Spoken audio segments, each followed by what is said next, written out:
Hello, it's DMV Test Buddy again. Very often, intersections like ours today can confuse even an experienced driver. This is because in a hurry, many of us can incorrectly assess the appearance of the intersection. Let's try to see how quickly you can solve this problem. So, look carefully at the screen.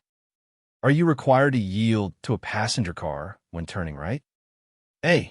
You are required to. B. You are required to if the passenger car is turning left. C. You are not required to.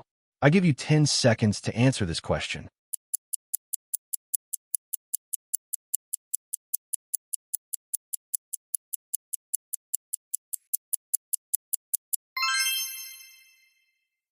So let's figure out.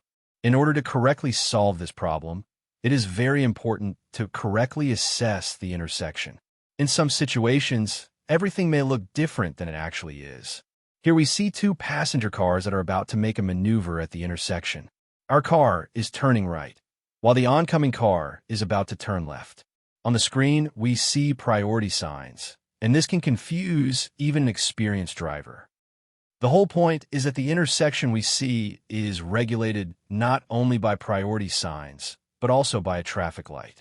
The traffic light always has priority over the signs, so for us the green light is on, which gives us the right to drive through the intersection without giving way to oncoming cars. While we are an obstacle on the right for the oncoming car in this case, having driven out to the intersection is obliged to let oncoming traffic pass. Accordingly, the correct answer is C. So, admit it. Who of you quickly answered correctly? Let's discuss this situation in the comments.